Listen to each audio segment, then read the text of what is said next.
you about properly, because it was completely had a very complex structure to it, but it was so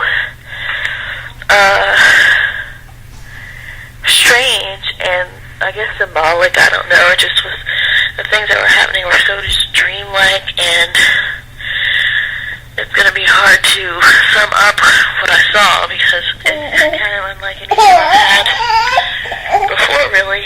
And I don't know if it was just induced by the things that I've been watching lately and thinking about lately. A lot to do with Obama and the things that his election will bring. But it all happens in this one room. It's like a wooden room, and it just keeps changing. The last thing that I remember happening in that room was like somebody had come through the door. It was like two people had come through the door, and then it was like we were all seated, and suddenly it was me and just like a line of people along the wall and kind of in a circle, like we were having a meeting. And the person that came in was like L.A. Reid or Andre Harrell or some black dude that does music stuff, and him and somebody else, and they were like talking about this artist that he was trying to get him to go in a certain direction, or he already was in a certain direction and was trying to sign him. But it was kind of like a Jimi Hendrix type guy or something, or he was trying to get him to see the potential of that. So then he was like opening up the floor, I guess, to find out what people thought of that. And so like I raised my hand, and because he had said something along the lines about, you know, this genre being good for black artists or whatever. And so like I raised my hand, and like I started to talk, and he totally interrupted me because he was like, your breath smells like something, you know, whatever. And so I was like, I was like, I've had, I'm trying to remember what I had. He was like, no, it smells like envelopes. And I was like, because I had like licked a bunch of envelopes, just licked one like recently. And so then he was like trying to like smell my breath, and he got all in my face, and then he was like doing all this weird stuff, and I was just trying to like laugh and make it seem like it was weird. But then he was also like telling me to speak up, or like to, you know, that I was doing good, I need to look everybody in the eye and stuff like that. It was weird. So then I started again, and I was in the middle of my whole thing about, you know, why I thought it was a good idea, and in the middle of that, there was like a boom or something like that, and I don't even know if it was a boom, but it was some kind of disruptive noise that was like unnatural, and like people went, ooh, and like I just got on the ground and started crawling on the ground and to the other part of the building, and that's kind of when everything, it just got really weird. I mean, it's already weird, obviously, but then it was like everybody was pretty much watching stuff happening from this building. You know, it was kind of like we were there, like it was a storm shelter, but the people outside, there were still people outside, and stuff going on, and there was no actual storm. And there was nothing really delineating why we were inside it the way that we were, and why there were people out there. But we kept seeing Obama, and like Obama-type people, or I guess supporters of him, or just people that didn't think that any of this was urgent. I don't know. And we were just kind of watching them. And every once in a while, you know, there would be some observable thing that would happen. But for the most part, we were just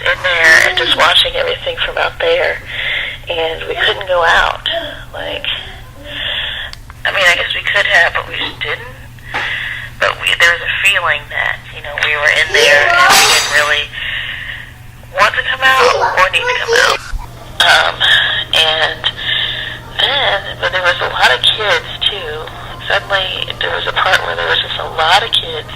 And for a minute, it almost seemed like I was a kid too, and it was like we were all doing kid things. But the next thing that I remember happening is that the kids were like, they were all like panicked and like trying to explain something, or they were just like, there was something about a school on the edge of this building, and they were just really freaked out about this school. And it's like, you know, when kids are like, they're all kind of gathered around you and they're all trying to tell you about the same thing, and they're like, yeah, like, this is totally, like, and they're really enthusiastic because it's like their own life. And they're trying to tell us about this daycare or school or something, but it's just like they're just complaining about something, or they're just elevated in tone about something. And the whole thing is really just kind of like an urgency. It's like when something, a disaster thing is happening, and you're just kind of waiting for stuff to hit the fan. But it's like you're in it would be like if you were in a storm shelter or some kind of shelter, and you know, things are bad or things are urgent, but then there's like a lull in what's happening. It doesn't happen right away, so then you kind of like relax and you have conversations and you chill out or whatever, and then you hear another noise or you see people go by, and you're like, and you go back to like what is actually going down. So that's kind of what it was like. And then there was a part where, like, after the kids were talking, and then we saw like this commotion outside or something, or something caused me to go up to, it's like a upstairs part, but it was sort of like an attic. Like, it just was like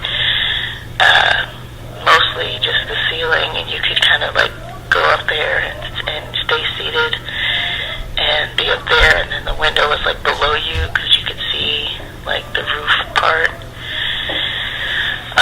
So the window was like not below you, like under you, but like there was like a little rectangular part at the bottom part of a wall, and there's like a little rectangle of window there, you know. And so I'm looking into this window, and I'm seeing, like, there's kids in there and there's adults in there. It's not really clear what the adults are doing, but they look to be up to like some sketchy mixed sketch stuff. And the one thing that I do see is that there's a kid on this guy's lap, and he looks like it's maybe like the kid's father. And the kid's on the father's lap. It doesn't seem to be particularly happy or sad or anything, but he opens his mouth just like regular. I mean, it's wide, but it doesn't get like supernaturally wide or anything. He just opens his mouth, and the kid like jumps into his mouth. Like, it's like the kid gets like catapulted. That's not even a good word, but he just kind of like, the kid's on his lap, and this kid's like, it's like a little CGI thing where the kid shrinks down enough to get into his mouth, and you know, he just pops right in, like it's like if it was CGI or something, and the guy just opens his mouth, and then the kid like moves. You just see the kid fly up and leap into his mouth and become a little small morsel, and then he just closes his mouth again. And for some reason, this was really disturbing. I mean, it already is, but I mean, it was like disturbing in a way that you're supposed to know. You know, it's like watching molestation or something. You're just like, oh gosh, or you know, why did somebody be killed? And like, there was little kids around me that were seeing it,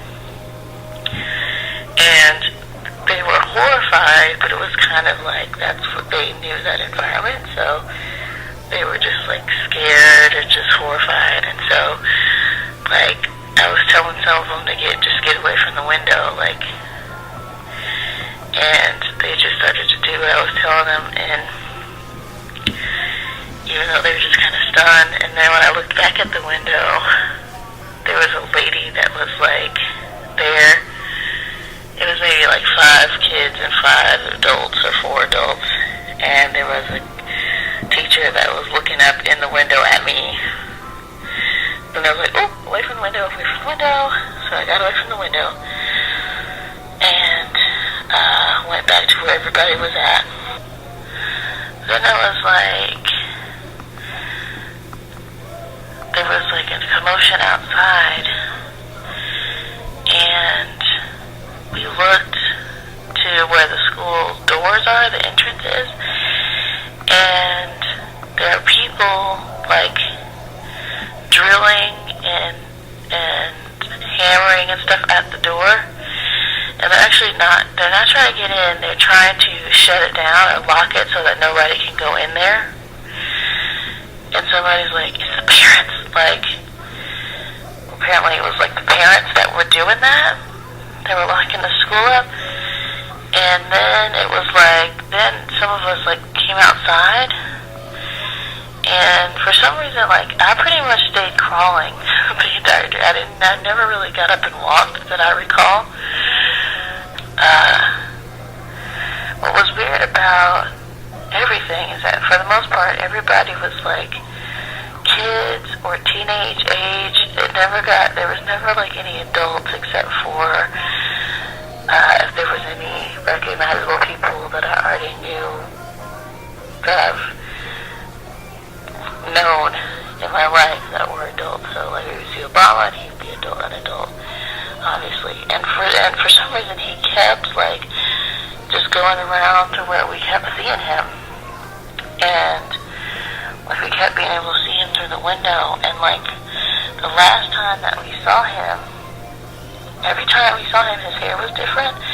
And the last time that we saw him go through the window, I was like, Lord have mercy. And people were like, what? I was like, Obama has got blonde, curly, white people curly hair, super curly hair with like a red, like it's red on the top and then blonde underneath. Like I was just like, this dude is like doing too much. And then I turn around and everybody's like, yeah, he keeps changing his hair. Like, but some of the people that said that, they had changed their hair. Like you didn't know how many times, but they had like hair that was different from what they would usually have. And like one of the people I saw was Michelle, and she had like 2 pigtails, and one was like pink and one was like blue, like cotton candy. And she was like, yeah, he keeps changing his hair. It was really weird. And then the parents, quote unquote, came over to where we were, or whoever the mob was that was at the door, that somebody came over to where we were at. And some of them came inside, and I was like, kind of questioning us about, they seemed to like want to know what we knew or something. And it was kind of implied that they didn't really have any authority necessarily, like police, but they were just, and I don't know if it was that they had us captive, but they were kind of like, it's like if you're part of an organization and you have to go through somebody to get stuff done or file a complaint or whatever. It was kind of like that's who they were. So they came in and was like kind of wanting to know like what we had seen or what we knew or whatever. But it wasn't like in a direct interrogation, and it was really vague. And then it was like as they were talking and we were talking, like there was more people gathered around the entire length of this place that we were in. the windows all along the wall, this wooden place, and so they were all around the outside, so much so that they had like completely blocked the light, pretty much, that was coming in, and like after a while, like there was like these I guess these programmed fluorescent lights outside that came on, and the whole thing was weird, but it wasn't like scary. It was like, what in the world? And I remember, I don't know if it was the first time that I heard that boom sound, or something else happened a little bit later, but it really scared me in the sense of like something is happening and it's about to unfold a bunch of other things, and it was scary. I mean, it was like a scary feeling. And anyway, so but they were outside. Then there were some people inside, and then they would send in these kids in fours or something to come in and tell us about what was going on inside the school, but it was like we knew it was for our benefit, kind of. It was like this really lame attempt to make it seem like it was different than it was. And so these kids would come in and say and tell us all about the school, like arbitrarily, like, I mean, we kind of didn't even really care. We were just kind of concerned because the kids were concerned, and then I think maybe the second or third group of kids came in, and they were just kind of saying these things that they were clearly memorized and had known and were skilled in delivering. And then another group of kids came in, and I remember one part where I was praying, like, for the Spirit of Truth to come, and for the devil to be bound or something like that. But that prayer that was kind of scary, because it was like, well, what am I going to unleash if I do that? Or is it going to, like, how are they going to react to that? And one of the girls in the front was like, well, there was definitely a spirit of prophecy that was released. And then the rest of them looked at her like, one person in particular that was a magnifier was like, would you shut up? And she was just like, I don't know what. And then the rest of them, she just didn't say anything, and the rest of them started talking. And then I was just like, I was like, okay, fine, whatever. Nothing happened in there. Like, we don't need to hear this. We don't need you guys to come in, and tell us a bunch of stuff. Like, I was just like, if you're not going to tell us what really happened in there, then we don't even care. You can say whatever you want to say happened is fine, whatever. We don't care. And so then they like stopped coming in at that point. But everybody kind of got agitated where we were at, because it was just like, why did they think they could come in here and say a bunch of stuff to us? Like what was that going to solve and whatever? And then, this is kind of the end, I guess, but so then this guy comes down. It's like this white guy with a clipboard, and he comes down, and he's kind of like it's kind of understood that he's like the guy who organizes the building or is over the organization that we're, whatever the group of people that we're in, he's like somehow involved in the administration of it. And so, but he's not like on the side of, he's like on our side, because he's not like, everything's fine, and like trying to smooth it over. He's just like, he kind of knows like the backstory of everything, which I think would have probably been downloaded to me a little longer if I was in the dream a little longer. But we were all kind of like talking at the same time, and then he comes over and he's just like, well, you guys have to understand, like, we've got kids from here or whatever, and this kid, or something about a woman had like tried to protest or was trying to get help from whoever we were, and he was like, keep in mind, like, she came all the way from Penn Garden, and now she's in Onan. And that was the last thing that was said. And I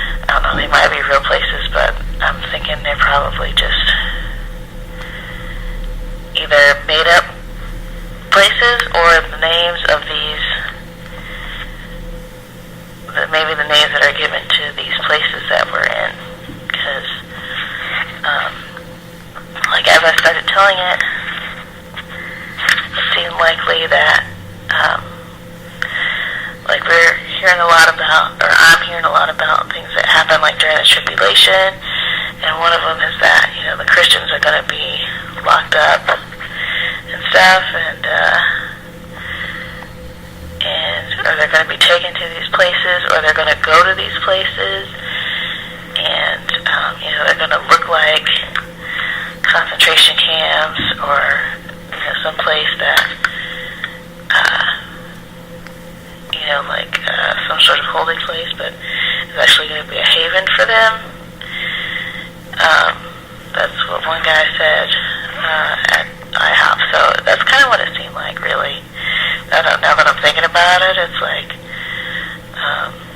maybe that's what it was. And I don't know why I thought we were all kids at one point.